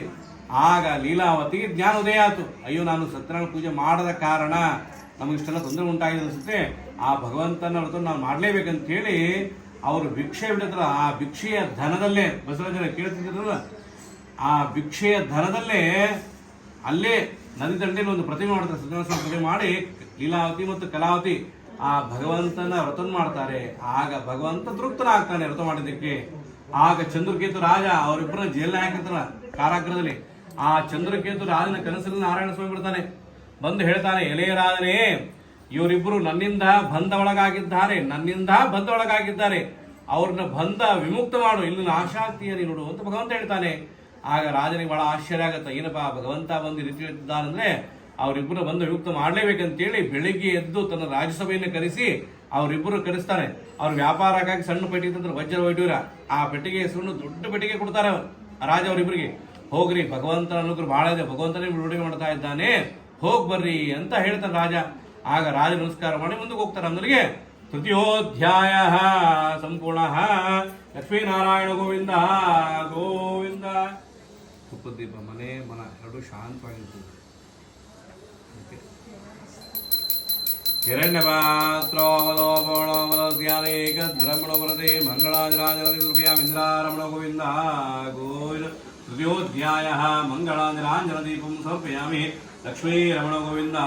ನಿತೋಡ್ರಿ ಭೋಗಾಪುರೇಶವಾದ ಗೋವಿಂದ ಗೋವಿಂದ. ಅತಃ ಚತುರ್ಥೋಧ್ಯಾಯ ಪ್ರಾರಂಭ. ಈ ಕಾಲದಲ್ಲಿ ಬಹಳ ಜನ ಇಷ್ಟಿಷ್ಟು ರೊಕ್ಕ ತೊಗೊಂಡು ಇನ್ವೆಸ್ಟ್ ಮಾಡ್ತಾರೆ. ಅದ್ರ ವ್ಯಾಪಾರ ಲಾಭ ಆಗ್ತದೆ ಬಿಡುತ್ತೋ ಗೊತ್ತಿಲ್ಲ. ಅದು ಭಗವಂತ ಅನುಗ್ರಹ ಇರಬೇಕು, ಲಾಭ ಆಗಬೇಕಂದ್ರೆ. ಇವ್ರಿಗೇನಾಯ್ತು, ಇವರು ಸಣ್ಣ ಪೆಟ್ಟಿಗೆ ತಗೊಂಡು ದೊಡ್ಡ ಪೆಟ್ಟಿಗೆ ಕೊಟ್ಟು ರಾಜ. ಯಾಕೆ? ವ್ರತ ಮಾಡಿದ್ದಕ್ಕೆ ಲೀಲಾವತಿ. ಚಂದ್ರಕೇತು ಕನಸಲ್ಲಿ ನಾರಾಯಣ ಸ್ವಾಮಿ ಬೈದಕ್ಕೆ ಚಂದ್ರಕೇತು ಮಾಡಿದ. ಆ ಪೆಟ್ಟಿಗೆ ದೊಡ್ಡ ಪೆಟ್ಟಿಗೆ ಕೊಟ್ಟ. ಆ ಪೆಟ್ಟಿಗೆ ತಗೊಂಡು ತಮ್ಮ ಊರಿಗೆ ಹೋಗ್ಬೇಕಲ್ಲ. ಅವ್ರ ಊರು ಯಾವ್ದ್ರಿ? ಬಸವರಾಜ ಅವ್ರು ಹೇಳಿದೆ, ರತ್ನಪುರ. ರತ್ನಪುರಕ್ಕೆ ಹೋಗ್ಬೇಕಂತೇಳಿ ಆ ಪೆಟ್ಟಿಗೆ ಇಟ್ಕೊಂಡು ದೊಡ್ಡ ಹಡಗನೆ ಹೊಂಟಿರ್ತಾರೆ. ಆಗ ನಾರಾಯಣ ಸ್ವಾಮಿ ಪರೀಕ್ಷೆ ಮಾಡ್ಬೇಕಂತೇಳಿ ಸನ್ಯಾಸಿ ರೂಪದಲ್ಲಿ ಬರ್ತಾನೆ. ಬಂದು ಆ ವೈಶ್ಯ ಮತ್ತು ವ್ಯಾಪಾರಿ ಮತ್ತು ಆ ಅಳಿಯನ ಕೇಳ್ತಾನೆ, ಅಳಿಯ ಮಾವನ, ಏನಪ್ಪಾ ವ್ಯಾಪಾರಿ, ಈ ಪೆಟ್ಟಿಗೆಯಲ್ಲಿ ಏನಿದೆ ಅಂತ ಕೇಳ್ತಾನೆ ನಾರಾಯಣ ಸ್ವಾಮಿ ಸನ್ಯಾಸಿ. ಆಗ ಕೇಳಿದಾಗ ಆ ವ್ಯಾಪಾರಿ ವೈಶ್ಯ ಹೇಳ್ತಾನೆ, ಏನೋ ಸನ್ಯಾಸಿ, ಇದರಗಿನ ವಜ್ರ ವೈಡ್ಯೂರ ತುಂಬಿದ ಕಂಡೇನ, ಇದರಲ್ಲಿ ಬರೇ ಎಲೆ ಬಳ್ಳಿಗಳದ ಅಂತ ಹೇಳ್ತಾನೆ. ಆಗ ಭಗವಂತ ನಾರಾಯಣ ಸ್ವಾಮಿ ಅನ್ಕೊಂತ, ನಿನಗೆ ಇಷ್ಟೆಲ್ಲ ಅನುಗ್ರಹ ಮಾಡಿದ ಸಹಿತವಾಗಿ ಇನ್ನೂ ಅಹಂಕಾರ ಹೋಗಿಲ್ಲಲ್ಲ, ಆಯ್ತು ಮಾಡೋಣ ತಳಿ ಅಂತ ಹೇಳಿ, ಆಯ್ತಪ್ಪ ನೀ ಏನು ನುಡಿದಿದ್ದೇ ಆಗ್ಲಿ ಅಂತ ಹೇಳ್ಬಿಡ್ತಾನೆ. ಹೇಳಿ ಆ ಸನ್ಯಾಸಿ ನಾರಾಯಣ ಸ್ವಾಮಿ ಬಹಳ ದೂರ ಬಿಡ್ತಾನೆ. ಇವ್ರು ಮತ್ತೆ ಯಥಾರ್ಥಿ ಕೈಕಾಲು ತೊಳ್ಕೊಂಡು ಆ ಪೆಟ್ಟಿಗೆ ತೆಗೆದು ನೋಡಿದ್ರೆ ಅದು ತುಂಬಾ ಎಲೆ ಬಳ್ಳಿಗಳಿರ್ತವೆ. ಮಾವ ಅಲ್ಲೇ ಮೂರ್ಛೆ ಬಂದು ಬಿಡ್ತಾನೆ ವ್ಯಾಪಾರಿ. ಆಗ ಪುನಃ ಮತ್ತೆ ಹಳೆ ಎಬ್ಬಿಸ್ತಾನೆ, ಹೇಳಪ್ಪ ನಾವು ಸನ್ಯಾಸಿಗೆ ತಪ್ಪು ಮಾತಾಡಿದೀವಿ, ಆದ ಕಾರಣ ನಮ್ಗೆ ಇಷ್ಟೆಲ್ಲ ತೊಂದರೆ ಉಂಟಾಗಿದೆ, ಆ ಸನ್ಯಾಸಿ ಹತ್ರ ಹೋಗಿ ಕ್ಷಮೆಯಾಚನೆ ಬಿಡಿದ್ರೆ ನಮ್ಗೆ ಒಳ್ಳೇದಾಗುತ್ತೆ ಅಂತ ಹಳೆಯ ಹೇಳ್ತಾನೆ. ಆಗ ಆ ಮಾವನಿಗೆ ಸ್ವಲ್ಪ ಜ್ಞಾನ ಉದಯ ಆಗುತ್ತೆ. ಆ ನಾರಾಯಣ ಸ್ವಾಮಿ ಸನ್ಯಾಸಿ ಬಹಳ ದೂರ ಹೋಗ್ಬಿಟ್ಟಿರ್ತಾನೆ. ಆತನ ಹತ್ರ ಇಬ್ರು ಹೋಗಿ ಪಾದ ಹಿಡ್ಕೊಂಡ್ಬಿಡ್ತಾರೆ. ಸ್ವಾಮಿ ನಮ್ಮ ತಪ್ಪನ್ನು ಕ್ಷಮೆ ಮಾಡಿ ಅಂತ ಹೇಳಿದಾಗ ಆ ಸನ್ಯಾಸಿ ತನ್ನ ನಿಜ ರೂಪ ತೋರಿಸ್ತಾನೆ. ಯಾರೂಪ? ಲಕ್ಷ್ಮೀನಾರಾಯಣ ರೂಪ ತೋರಿಸ್ತಾನೆ. ಆಗ ಹೇಳ್ತಾನೆ, ಎಲೆ ದುರ್ಬುದ್ಧಿಯೇ, ಈ ನನ್ನ ಮಾತನ್ನು ಕೇಳಿ ದುಃಖಿಸಬೇಡ, ನನ್ನನ್ನು ಪೂಜಿಸದೆ ಮತ್ತನಾಗಿ ನನ್ನ ಪೂಜೆ ಮಾಡಿ ಒಳ್ಳೇದಾಗುತ್ತೆ ಅಂತ ಭಗವಂತ ಹೇಳಿದಾಗ ಅವನಲ್ಲಿರುವಂತೆಲ್ಲ ಅಹಂಕಾರ ಎಲ್ಲ ಪೂರ್ತಿ ಹೋಗ್ಬಿಡ್ತದೆ, ಮಮಕಾರ ಶುರುವಾಗುತ್ತೆ. ಆ ಭಗವಂತನ ಪಠಣ ಮಾಡ್ತಾನೆ. ಪಠಣದಿಂದ ಭಗವಂತ ತೃಪ್ತನಾಗ್ತಾನೆ. ಆಗ ಹೇಳ್ತಾನೆ ಭಗವಂತ, ಹೋಗು, ಯಾವ ಸ್ಥಳದಲ್ಲಿ ಏನು ಕಳ್ಕೊಂಡಿದ್ದೀಯಾ ಅದು ಯಥಾರೀತಿಯಾಗಿರ್ತದೆ, ಹೋಗು ನೋಡು ಅಂತ ಹೇಳ್ತಾನೆ ಆ ವೈಶ್ಯನಿಗೆ. ಆಗ ವೈಶ್ಯ ಮತ್ತೆ ಪುನಃ ಹಡಗಿನೇ ಬಂದು ಆ ಪೆಟ್ಟಿಗೆ ತೆಗೆದು ನೋಡ್ತಾನೆ. ಯಥಾರೀತಿ ವಜ್ರ ವೈಡೂರ ಬಂಗಾರ ಬೆಳ್ಳಿ ಹಣ ಎಲ್ಲ ತುಂಬಿರ್ತದೆ. ಆಗ ಅವನಿಗೆ ಬಹಳ ಸಂತೋಷ ಉಂಟಾಗ್ಬಿಡ್ತದ. ತಮ್ಮ ಊರು ಸಹಿತ ಹತ್ತಿರ ಬರ್ತದ ರತ್ನಪುರ. ಆಗ ಸೇವಕನಿಗೆ ಹೇಳ್ತಾನೆ, ನಾವು ಬರ್ತಾ ಇದ್ದೀವಿ, ಮನೇಲಿ ಹೇಳಿ ಹೋಗು ಅಂತ ಹೇಳಿ. ಆಗ ಸೇವಕ ಮನೆಗೆ ಹೋಗ್ಬೇಕಂತ ಹೋಗ್ತಾನೆ. ಈ ಕಡೆ ಲೀಲಾವತಿ ಮತ್ತು ಕಲಾವತಿ ವ್ರತ ಮಾಡ್ತಿದ್ದಾರೆ. ಲೀಲಾವತಿಯ ವ್ರತ ಮುಗಿದುತ್ತದೆ, ಕಲಾವತಿಯ ವ್ರತ ನಡೆದುತ್ತದೆ. ಆಗ ಸೇವಕ ಬಂದು ಅಲ್ಲಿ ಹೇಳ್ತಾನೆ, ಅಮ್ಮ ನಿಮ್ಮ ಪತಿಯು ಮತ್ತು ಅಳಿನು ಒಳ್ಳೆಯ ದ್ರವ್ಯ ತುಂಬಿಕೊಂಡು ಬರ್ತಾ ಇದ್ದಾರೆ, ಜಲ್ದಿ ಬರ್ರಿ ಅಂತ ಹೇಳಿ. ಆಗ ಹೇಳಿದಾಗ ಎಲ್ಲಿ ಬಿದ್ದದು? ಹಾ ಆಗ ಮಗಳಿಗೆ ಹೇಳ್ತಾಳೆ ತಾಯಿ, ಎಲೆ ಮಗಳೇ, ಪತಿಗಳ ದರ್ಶನಾರ್ಥವಾಗಿ ಶೀಘ್ರವಾಗಿ ಹೊರಡೋಣ ಸಿದ್ಧಳಾಗು. ಯಾಕೆ? ಆ ಸೇವಕ ಬಂದು ಹೇಳಿದ್ದಕ್ಕೆ ತಾಯಿ ಮಗಳಿಗೆ ಹೇಳ್ತಾಳೆ, ಎಲೆ ಮಗಳೇ, ಪತಿಗಳ ದರ್ಶನಾರ್ಥವಾಗಿ ಶೀಘ್ರವಾಗಿ ಹೊರಡೋಣ ಸಿದ್ಧಳಾಗು ಅಂತ ಹೇಳಿದಾಗ ಕಲಾವತಿ ಮಾಡುತ್ತಿರೋ ಹೊತ್ತನ್ನು ಮುಗಿಸಿ ಎಲ್ಲವನ್ನು ಮುಗಿಸಿ ಪ್ರಸಾದನ ಸ್ವೀಕಾರ ಮಾಡದೆ ಬಂದ್ಬಿಡ್ತಾಳೆ. ಈ ಕಡೆ ಹಡಗಿನಿಂದ ವೈಶ್ಯ ವ್ಯಾಪಾರ ಹಿಡಿದಿರ್ತಾನೆ. ಕಲಾವತಿಯ ಗಂಡ ಇಳಿಬೇಕು ಅನ್ನುವಷ್ಟರಲ್ಲಿ ಹಡಗು ಏರುಪೇರಾಗಿ ನೀರಿನ ಮುಳುಗೋಗ್ಬಿಡ್ತದೆ. ಕಲಾವತಿ ಗಂಡ ಸಹಿತ ನೀರಿನ ಸತ್ತೋಗ್ಬಿಡ್ತಾನೆ. ಕಲಾವತಿ ಬಂದು ನೋಡ್ತಾಳೆ, ಆಕೆ ಗಂಡ ಕಾಣಂಗಿಲ್ಲ. ತಾನು ಅಲ್ಲೇ ಮೂರ್ಛೆ ಬಂದು ಬಿದ್ದುಬಿಡ್ತಾಳೆ. ಪುನಃ ಎದ್ದು ನೋಡಿದಾಗ ಆ ಕಲಾವತಿಯ ಗಂಡನ ಪಾದರಕ್ಷೆಗಳು ನೀರನ್ನು ತೆರ್ತಿರ್ತವೆ. ಆಗ ಕಲಾವತಿ ಅನ್ಕೊಂತಾಳೆ, ಇನ್ನೊಂದು ಪಾದರಕ್ಷೆ ಜೀವನ ಮಾಡ್ತೀನಿ ಅಂತ ಸಮಾಧಾನ ಪಟ್ಕೊಂತಾಳೆ. ಆಗ ವೈಶ್ಯ ಮತ್ತು ವೈಶ್ಯನ ಹೆಂಡತಿ ಲೀಲಾವತಿ ಯಾಕೆ ಹಿಂಗಾಯ್ತು ಅಂತ ಬಹಳ ವಿಚಾರ ಮಾಡ್ತಿರ್ತಾರೆ. ವಿಚಾರ ಮಾಡ್ತಿರುವಾಗ ಅಲ್ಲೊಬ್ಬ ಬ್ರಾಹ್ಮಣ ಹುಟ್ಟಿರ್ತಾನೆ. ನಡೆದಾಡೋ ಬ್ರಾಹ್ಮಣ ದೇವರಿದ್ದಂಗೆ ಪ್ರವೃತ್ತಿ ಜೀವನ ಯಾವ ಬ್ರಾಹ್ಮಣ ಮಾಡ್ತಾನೆ, ಆತ ಸ್ವಲ್ಪ ನಿಮ್ಮನೆ ಬಂದು ಹೊಟ್ಟ ಅರ್ಧ ಪುಣ್ಯ ಬಂದಂಗ ಅರ್ಧ ದೋಷ ಹೋದಂಗ ಎರಡು. ಹೀಗಾಗಿ ಆ ಬ್ರಾಹ್ಮಣ ಹೊಂಟಿರ್ತಾನೆ. ಆ ಬ್ರಾಹ್ಮಣ ಹೊಂಟಾಗ ಆ ಬ್ರಾಹ್ಮಣನಿಗೆ ವೈಶ್ಯನ ಹೆಂಡತಿ ಇಬ್ಬರು ಸಾಷ್ಟಾಂಗವಾಗಿ ನಮಸ್ಕಾರ ಆಗ್ತಾರೆ. ಸ್ವಾಮಿ ಈ ರೀತಿಯಾಗಿದೆ, ಯಾಕಾಗಿದೆ ಗೊತ್ತಾಗ್ತಾ ಇಲ್ಲ, ಅದ್ರ ಬಗ್ಗೆ ನಾವು ಪರಿವರ್ತನೆ ಮಾಡಿ ಅಂತ ಕೇಳ್ಕೊಂತಾರೆ. ಆಗ ಕೇಳ್ಕೊಂಡಾಗ ಬ್ರಾಹ್ಮಣ ಏನ್ ಮಾಡ್ತಾನೆ, ಆ ಭಗವಂತನಿಗೆ ಸಾಷ್ಟಾಂಗ ಆಗ್ತಾನೆ. ಸ್ವಾಮಿ ಇವರು ಮಾಡಿದಂತ ಅಪರಾಧ ಏನು, ಆ ಅಪರಾಧದ ಅರಿವು ಮೂಡಿಸಿ ಅಂತ ಹೇಳಿದಾಗ ವೈಕುಂಠದಿಂದ ಒಂದು ಆಕಾಶವಾಣಿ ಇತ್ತು, ನಾರಾಯಣ ಆಕಾಶವಾಣಿ. ಎಲೆ ವೈಶ್ಯನೇ, ನಿನ್ನ ಮಗಳು ಪ್ರಸಾದ ತ್ಯಾಗ ಮಾಡಿ ಬಂದಿದ್ದರಿಂದ ಇಷ್ಟೆಲ್ಲ ತೊಂದರೆ ಉಂಟಾಗಿದೆ, ಹೋಗಿ ಪ್ರಸಾದನ ಸ್ವೀಕಾರ ಮಾಡ್ಕೊಂಡ್ ಬಂದ್ರೆ ಒಳ್ಳೇದಾಗುತ್ತೆ ಅಂತ ಆಕಾಶವಾಣಿ ಹೇಳ್ತದೆ. ಆಗ ಕಲಾವತಿಗೆ ಜ್ಞಾನ ಉದಯ ಆಯ್ತು. ಅಯ್ಯೋ ನಾನು ಬಹಳ ತಪ್ಪು ಮಾಡಿದೆ ಅಂತೇಳಿ ಯಥಾರ್ಥಿ ಮತ್ತೆ ಮನೆಗೆ ಹೋಗಿ ಎಲ್ಲ ಪೂಜೆನ ಪುನಃ ಮಾಡಿ ಪ್ರಸಾದ ಸ್ವೀಕಾರ ಮಾಡ್ಕೊಂಡು ಪುನಃ ಬಂದು ನೋಡಿದರೆ ಮುಳುಗಿರೋ ಹಾಡು ಗೊತ್ತಿರುತ್ತದೆ. ಆಕೆಯ ಗಂಡ ಸಿತ ಹಾಡಿನೇ ಇರ್ತಾನೆ. ಇವೆಲ್ಲ ಚಮತ್ಕಾರಗಳು. ಭಗವಂತ ನಮ್ಮಿಂದ ಇದ್ದಾನೆ, ಇವೆಲ್ಲ ನಡೆದರೆ ಪಡಿಬೇಕು, ನಡೆಯದೇ ಏನು ಪಡೆಯಂಗಿಲ್ಲ. ಹಾಗಾಗಿ ಆ ಕಲಾವತಿ ಬಹಳ ಆಶ್ಚರ್ಯ ಆಗ್ಬಿಡ್ತದೆ. ಅಯ್ಯೋ ಭಗವಂತ ನಮ್ಮಿಷ್ಟ ಅನುಗ್ರಹ ಮಾಡ್ತಾ ಇದ್ದ ಅಂದ್ರೆ ಆ ಭಗವಂತನ ವ್ರತನ ಮಾಡ್ಲೇಬೇಕಂತ ಹೇಳಿ ತನ್ನ ತಂದೆ ಹೇಳ್ತಾಳೆ, ಎಲೆ ತಂದೆಯೇ, ಹೀಗೆ ಮನೆಗೆ ಹೋಗೋಣ, ನಡೆ ವಿಳಂಬ ಏತಕ್ಕೆ ಮಾಡ್ತೀರಿ, ತಡ ಯಾಕೆ ಮಾಡ್ತೀರಿ, ಮನೆಗೆ ಹೋಗೋಣ, ಆ ಭಗವಂತನ ವ್ರತ ನಾವು ಅದ್ಧೂರಿದ ನಾವು ಮಾಡೋಣ ಅಂತ ತಂದೆ ಹೇಳ್ತಾಳೆ ಮಗಳು. ಆಗ ತಂದೆ ಬಹಳ ಖುಷಿಯಾಗುತ್ತೆ. ಖುಷಿಯಾಗಿ ಹೇಳ್ತಾನೆ, ಮನೆಗೆ ಹೋಗಿ ಆ ಭಗವಂತನ ವ್ರತವನ್ನು ಅದ್ಧೂರಿಯಿಂದ ಮಾಡ್ತಾರೆ. ಅವನಲ್ಲಿರುವಂತ ಆಸ್ತಿ ಪಾಸ್ತಿ ಎಲ್ಲ ಬಡಬಗ್ಗರಿಗೆ ದಾನ ಮಾಡ್ತಾನೆ. ಆ ದಾನದಿಂದ ಆ ವೈಶ್ಯ ವ್ಯಾಪಾರಿ 100 ವರ್ಷ ಬದುಕಿ ಎಲ್ಲವನ್ನು ಅನುಭವಿಸಿ ಕಡೆಗೆ ವೈಕುಂಠ ಹೋಗ್ತಾನೆ. ಅವನಿಗೆ ಚತುರ್ಥೋಧ್ಯಾಯ ಸಂಪೂರ್ಣ. ಲಕ್ಷ್ಮೀನಾರಾಯಣ ಗೋವಿಂದ. ಹಿರಣ್ಯವಾದನೇಕ ಬ್ರಹ್ಮಣ ವೃದೇ ಬಲರಾಜನದಿವ್ರಮಯಾಮಿಂದ್ರಾರಮಣ ಗೋವಿಂದ ಗೋವಿಂದ. ಚತುರ್ಥೋಧ್ಯಾಯ ಅಕ್ಷತಾಂ ಸಮರ್ಪಯಾಮಿ. ಲಕ್ಷ್ಮೀರಮಣ ಗೋವಿಂದ ಗೋವಿಂದ. ಅಲ್ಲಿ ಲಕ್ಕಿ ಮಾಡ್ರಮ್ಮ ಅಧ್ಯಾಯ ಮತ್ತೆ ಸೂತು ಪ್ರಾಣ ಹೇಳ್ತಾರೆ, ಎಲೆ ಶತಕಾದಶಿಗಳ ಕೇಳಿದೆ ನಾನು ಎರಡನೇ ಸಲ ಇನ್ನೊಂದು ಇತಿಹಾಸ ಹೇಳ್ತೀನಿ ಕೇಳುವಂತರಾಗಿ. ಪೂರ್ವ ಕಾಲದಲ್ಲಿ ಒಬ್ಬ ಅಂಗಧ್ವಜ ರಾಜ ಇರ್ತಾನೆ. ಆ ರಾಜ ಸತ್ಯನಾರಾಯಣ ಪ್ರಸಾದ್ ತ್ಯಜಿಸಿಬಿಡ್ತಾನೆ, ತೊಳಂಗಿಲ್ಲ. ಅದರಿಂದ ಬಹಳ ಕಷ್ಟಪಡ್ತಾನೆ. ಅಂದ್ರೆ ಕೇಳಿ, ಒಂದು ಕ್ಷೇತ್ರಕ್ಕೆ ಅಧಿಪತಿಯಾಗಿ ರಾಜ ಇರ್ತಾನೆ. ಆ ಕ್ಷೇತ್ರಕ್ಕೆ ವನ್ಯ ಪ್ರಾಣಿಗಳು ಜಾಸ್ತಿ ಆಗ್ಬಿಟ್ಟಿರ್ತವೆ. ಅಲ್ಲಿದ್ದ ಜನರು ಬಂದು ಹೇಳ್ತಾರೆ, ರಾಜರೇ ನಮ್ಮ ಕ್ಷೇತ್ರಕ್ಕೆ ವನ್ಯ ಪ್ರಾಣಿಗಳು ಜಾಸ್ತಿ ಆಗಿದ್ದಾವೆ, ಅದಕ್ಕೊಂದು ಪರಿಹಾರ ಮಾಡಿ ಅಂತೇಳಿ ಹೇಳಿದಾಗ ರಾಜ ಏನ್ ಮಾಡ್ತಾನೆ, ನಾನೇ ಪರಿಹಾರ ಮಾಡ್ತೀನಿ ಅಂತ ಕಾಡಿಗೆ ಹೋಗ್ತಾನೆ. ಎಲ್ಲ ವನ್ಯ ಪ್ರಾಣನಾಶ ಮಾಡ್ತಾನೆ. ಆಗ ರಾಜನಿಗೆ ಬಹಳ ಆಯಾಸ ಆಗ್ಬಿಟ್ಟಿರ್ತದೆ. ಅಲ್ಲಿ ಯಥಾರ್ಥಿ ಗೋಪಾಲಕರು ಮತ್ತೆ ಸತ್ಯನಾರಾಯಣ ಸ್ವಾಮಿ ಪೂಜೆ ಮಾಡ್ತಿರ್ತಾರೆ. ಪೂಜೆ ಮಾಡುತ್ತಿರುವಾಗ ರಾಜಬಂಧ ಅಂತ ಖುಷಿಯಿಂದ ರಾಜ ನಮಸ್ಕಾರ ಮಾಡ್ತಾರೆ. ರಾಜರೇ ನಾವು ಸತ್ಯನಾರಾಯಣ ಪೂಜೆ ಮಾಡ್ತಾ ಇದ್ದೀವಿ, ಬಂದು ಅಕ್ಷತೆಗಳನ್ನು ಹಾಕಿ ಅಂತ ಕೇಳ್ಕೊಂತಾರೆ ರಾಜನ. ಆಗ ರಾಜ ಅಹಂಕಾರದಲ್ಲಿ ಹೋಗಿಲ್ಲ, ನಮಸ್ಕಾರ ಸಹಿತ ಮಾಡಂಗಿಲ್ಲ. ಪಾಪ ಅವರು ಗೋಪಾಲಕರು ಏನ್ ಮಾಡ್ತಾರೆ ಅಂದ್ರೆ, ಗೋಪಾಲಕರು ದನ ಕಾಯೋರು, ಅವರೇ ಗೋಪಾಲಕರು. ಆಗ ಅವ್ರು ಹೇಳಿದಾಗ ಒಂದ್ಸಲ 2 ಸಲ ಸುಮ್ಮನೆ ಆಗ್ಬಿಡ್ತಾರೆ. ಪುನಃ ಎಲ್ಲ ಪೂಜೆ ಮುಗಿತದೆ. ಪ್ರಸಾದವನ್ನ ರಾಜನಿಗೆ ಕೊಡ್ಲಿಕ್ಕೆ ಹೋಗ್ತಾರೆ. ಆ ಗೋಪಾಲಕರು ಅಹಂಕಾರದಿಂದ ಪ್ರಸಾದ ತೀರಿಸ್ಬಿಡ್ತಾನೆ, ತೊಳಂಗಿಲ್ಲ. ಈ ನಮ್ಮ ಹಿಂದೂ ಸಂಪ್ರದಾಯದಲ್ಲಿ ಪ್ರಸಾದ ಅಂದ್ರೆ ಮೊದಲು ಕೈ ಚಾಚಬೇಕು. ಅದು ಯಾವ ದೇವ್ರ ಪ್ರಸಾದನೇ ಅಲ್ಲಿ, ಆ ಪ್ರಸಾದನ ಹೇಳ ಹೆಸರಿಗೆ ಶಕ್ತಿ ಬಹಳ ಇದೆ, ತಗೊಳಂಗಿಲ್ಲ. ಆಗ ಭಗವಂತ ಅನ್ಕೊಂತಾನೆ, ಇವರು ಇಷ್ಟೆಲ್ಲ ಧರ್ಮರಕ್ಷಕ, ಧರ್ಮ ಪರಿಪಾಲಕ, ಧರ್ಮವನ್ನೇ ಮಾಡ್ತಾನೆ, ನನಗೆ ಬಂದು ನಮಸ್ಕಾರ ಮಾಡಲು ಪರವಾಗಿಲ್ಲ, ಪ್ರಸಾದ ಕೊಟ್ಟರು ಅಂತ ಇಲ್ಲ, ನನ್ನ ಬಗ್ಗೆ ಅವನಿಗೆ ಪರಿವರ್ತನೆ ಮಾಡಲೇಬೇಕಂತೇಳಿ ಭಗವಂತ ಶಾಂತರಿರ್ತಾನೆ. ಈ ಕಡೆ ರಾಜ ಎಲ್ಲ ನಾಶ ಮಾಡಿ ತನ್ನ ರಾಜ್ಯಕ್ಕೆ ಪುನಃ ಹೋಗ್ಬೇಕಲ್ಲ, ತನ್ನ ರಾಜ್ಯಕ್ಕೆ ಹೋಗ್ತಾನೆ. ತನ್ನ ರಾಜ್ಯನೇ ಇರಂಗಿಲ್ಲ, ಆತನ ಹೆಂಡತಿ ಇರಂಗಿಲ್ಲ. ಆ ರಾಜನಿಗೆ 100 ಮಂದಿ ಮಕ್ಕಳು ಸಹಿತವಾಗಿರಂಗಿಲ್ಲ, ಎಲ್ಲ ನಾಶ ಆಗ್ಬಿಟ್ಟಿರ್ತದೆ. ಎಲ್ಲೋಯ್ತು ನೋಡ್ತಾ ನೋಡ್ತಾ ನೋಡ್ತಾ ನೋಡ್ತಾ ನೋಡ್ತಾ ನೋಡ್ತಾ 1 ಮಾಸ ಕಳೆದಿದೆ, ಅಂದ್ರೆ 1 ತಿಂಗಳ ಕಳೆದಿದೆ. ಯಾವ ಸ್ಥಳದಲ್ಲಿ ಸತ್ಯನಾರಾಯಣ ಪ್ರಸಾದ ತ್ಯಜಿಸಿರ್ತಾನೋ ಪುನಃ ಅದೇ ಸ್ಥಳಕ್ಕೆ ಬರ್ತಾನೆ. ಮತ್ತೆ ಯಥಾರ್ಥಿ ಗೋಪಾಲಕರು ಮತ್ತೆ ವ್ರತ ಮಾಡ್ತಿರ್ತಾರೆ. ವ್ರತ ಮಾಡ್ತಿರುವಾಗ ಅವಾಗ ಅವನಿಗೆ ಜ್ಞಾನೋದಯ ಆಯ್ತು. ಅಯ್ಯೋ, ನಾನು ಸತ್ಯನಾರಾಯಣ ಪ್ರಸಾದ ತ್ಯಜಿಸಿದ್ದರಿಂದ ನಮಗೆ ದುಃಖವಾಗಿದೆ, ಬಹಳ ನಷ್ಟವಾಗಿದೆ. ಆದ ಕಾರಣದಿಂದ ಆ ಗೋಪಾಲಕರ ಸಂಗಡ ಮತ್ತೆ ನಾನು ವ್ರತ ಮಾಡಲೇಬೇಕಂತ ಹೇಳಿ ಆ ಗೋಪಾಲಕರ ಸಂಗಡ ಆ ಭಗವಂತನ ವ್ರತ ಮಾಡ್ತಾನೆ. ವ್ರತ ಮಾಡಿ ಪ್ರಸಾದನ ಸ್ವೀಕಾರ ಮಾಡ್ತಾನೆ. ಆಗ ಭಗವಂತ ಕೇಳ್ಕೊತಾನೆ, ಸ್ವಾಮಿ ನನ್ನ ತಪ್ಪನ್ನು ಕ್ಷಮೆ ಮಾಡು ಅಂತ ಹೇಳಿದಾಗ ಆಗ ಭಗವಂತ ತೃಪ್ತನಾಗ್ತಾನೆ. ತೃಪ್ತನಾದ ಮೇಲೆ ಆಗ ಮತ್ತೆ ಯಥಾರ್ಥಿ ತನ್ನ ರಾಜ್ಯಕ್ಕೆ ಹೋಗ್ತಾನೆ. ಯಥಾರ್ಥಿ ರಾಜ್ಯ ಅಲ್ಲೇ ಇರ್ತದೆ. ಆತನ ಹೆಂಡತಿ ಅರಮನೆಯಲ್ಲಿ ಇರ್ತಾಳೆ, ಮಕ್ಕಳು ಸಹಿತವಾಗಿ ಅರಮನೆಯಲ್ಲಿ ಇರ್ತಾರೆ. ಆಗ ಅವನಿಗೆ ಬಹಳ ಆಶ್ಚರ್ಯ ಆಗತ್ತ. ಏನಪ್ಪ, ಒಂದು ಯುಗದಲ್ಲಿ ಭಗವಂತ ನಮ್ಮಿಷ್ಟೆಲ್ಲ ಅನುಗ್ರಹ ಮಾಡ್ತಾ ಇದ್ದ ಅಂದ್ರೆ ಪ್ರತಿ ಮಾಸ, ಪ್ರತಿ ವರ್ಷ, ಪ್ರತಿ ವಾರ ಅನುಕೂಲ ಇದ್ದಾಗೆಲ್ಲ ಭಗವಂತ ವ್ರತ ಮಾಡಿ ಆತನ ಫಲ ಉಣ್ಲೇಬೇಕಂತ ಹೇಳಿ ಎಲ್ಲವನ್ನು ಅನುಭವಿಸಿ ಕಡೆಗೆ ವೈಕುಂಠಕ್ಕೆ ಹೋಗ್ತಾನೆ. ಈ ಪ್ರಕಾರವಾಗಿ ಪರಮ ದುರ್ಲಭವಾದ ಈ ವ್ರತವನ್ನು ಯಾರು ಮಾಡುತ್ತಾರೋ ಅವರಿಗೆ ಸತ್ಯನಾರಾಯಣ ದೇವರ ಪ್ರಸಾದದಿಂದ ಧನ ಧಾನ್ಯ ಮುಂತಾದ ಪ್ರಾಪ್ತವಾಗುತ್ತದೆ. ಯಾವನು ದರಿದ್ರನಾಗಿರ್ತಾನೋ ಅವನಿಗೆ ಧನ ಪ್ರಾಪ್ತಿಯಾಗುತ್ತದೆ. ಅವನು ಎಲ್ಲಾ ಕಷ್ಟಗಳಿಂದ ಮುಕ್ತನಾಗುತ್ತಾನೆ. ಯಾವ ಮನುಷ್ಯನು ಭೀತಿ ಹೊಂದಿರುತ್ತಾನೋ ಅವನು ಭಯದ ಮುಕ್ತನಾಗುತ್ತಾನೆ. ಅವರು ಹೇಳುವುದಲ್ಲೇ ಸಂಪೂರ್ಣ ಸುಖವನ್ನು ಅನುಭವಿಸಿ ಅಂತ್ಯಕಾಲದಲ್ಲಿ ಸಾಕ್ಷಾತ್ ವೈಕುಂಠ ಹೋಗುತ್ತಾರೆ. ಈ ಸತ್ಯವಾದ್ದು ಮತ್ತೆ ಸೂತ ಮಹಾಮನು ಹೇಳುತ್ತಾರೆ. ಎಲೆ ಶೌನಿಕಾದಿಗಳೇ, ಈ ಪ್ರಕಾರ ಸತ್ಯನಾರಾಯಣ ದೇವರ ವ್ರತವನ್ನು ಕಥನ ಮಾಡಿಸಿರುತ್ತೇನೆ. ಈ ವ್ರತವನ್ನು ಮಾಡಿದ್ದಾದರೆ ಮನುಷ್ಯರು ಸಂಪೂರ್ಣ ದುಃಖ ದಶೆಯಿಂದ ಸತ್ಯವಾಗಿ ಮುಕ್ತರಾಗುತ್ತಾರೆ. ಕಲಿಯುಗದಲ್ಲಿ ಸತ್ಯನಾರಾಯಣ ಪೂಜೆಯು ವಿಶೇಷವಾಗಿ ಕೋರಿದ ಫಲವನ್ನು ಕೊಡತಕ್ಕದ್ದು.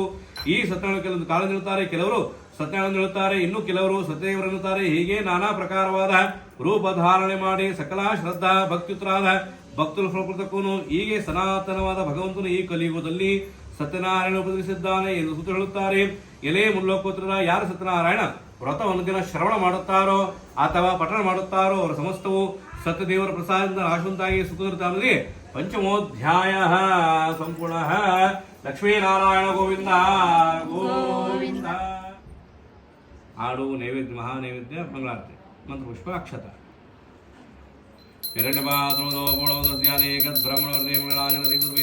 ಗೋವಿಂದ ಗೋವಿಂದ. ಅಕ್ಷತಾನ್ ರೂಪಾಯಿ ಪಂಚಮೋಧ್ಯಾಯ ಅಕ್ಷತಾನ್ ಸಮರ್ಪಯಾಮಿ. ಹಾಡಲು ಹಾಡುವುದು ಸಜನ ಸಾಧು ಪೂಜೆಯ ವೇಳೆಗೆ ಮಜ್ಜಿಗೆಯೊಳಗಿನ ಬೆಣ್ಣೆಯಂತೆ ಭಾಗ್ಯದ ಲಕ್ಷ್ಮೀ ಬಾರಮ್ಮ ನಮ್ಮಮ್ಮ ನೀನೋ ಭಾಗ್ಯದ ಲಕ್ಷ್ಮೀ ಬಾರಮ್ಮ.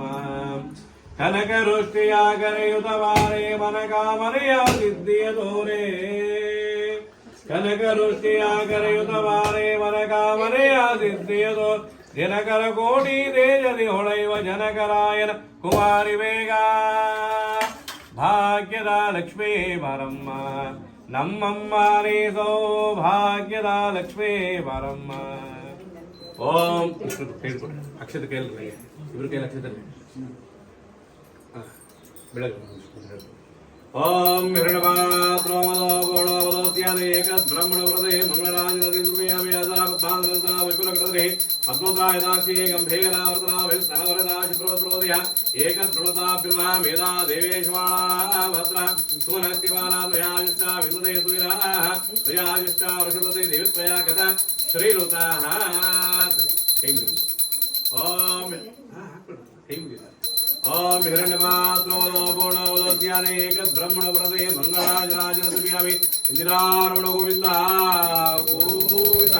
ಹರಿ ಓಂ ಯುಕ್ತೇರಿಕ್ಮೇ ಚಂತನೆ ವಾಸ್ತಾನ ಧರ್ಮಾಣಿ ಪ್ರವಾನ್ಯ ಸಂದೇಹನಾಕಂ ಮಹಿಮಾನ ಚಿಂತನಪ್ರಯಸತ್ಯ ಸಂತ ದೇವಾಃ. ಯೋವಾಂ ಪುಷ್ಪಂ ವೇದ ಪುಷ್ಪವಾನ್ ಪ್ರಜಾವಾನ್ ಪಶುಮಾನ್ ಭವತೆ. ಯ ಏವಂ ವೇದ ಯೋವಾಮಾಯತನಂ ವೇದ ಆಯತನವಾನ್ ಭವತೆ. ಅಗ್ನಿರ್ವಾ ಅಪಾಮಾಯತನಂ ಆಯತನವಾನ್ ಭವತೆ. ಯಜ್ಞೇರಾಯತನಂ ವೇದ ಆಯತನವಾನ್ ಭವತೆ. ಆಪೋ ವೈಜ್ಞೇರಾಯತನಂ ಆಯತನವಾನ್ ಭವತೆ. ಯ ಏವಂ ವೇದ ಯೋಪಾಮಾಯತನಂ ವೇದ ಆಯತನವಾನ್ ಭವತೆ. ವಾಯುರ್ವಾ ಅಪಾಮಾಯತನಂ ಆಯತನವಾನ್ ಭವತೆ. ಯೋ ವಾಯೋರಾಯತನಂ ವೇದ ಆಯತನವಾನ್ ಭವತೆ. ಆಪೋ ವೈ ವಾಯೋರಾಯತನಂ ಆಯತನವಾನ್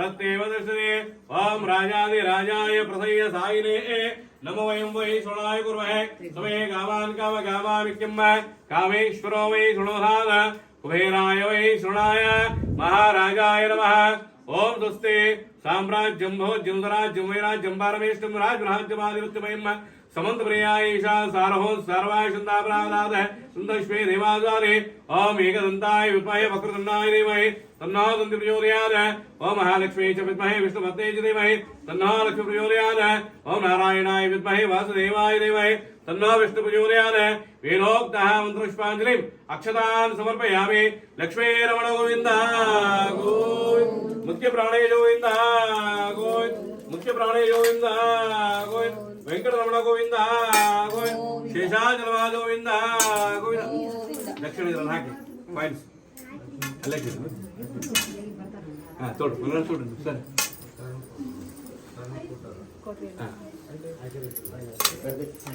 ಕಾರ್ತಿಕ್ ಎಲ್ಲ ನಿಂತ್ಕೊಂಡು ಅಕ್ಷತೆ ಹಾಕಿ ನಿಂತ್ಕೊಂಡೆಲ್ಲ ಕೊಡು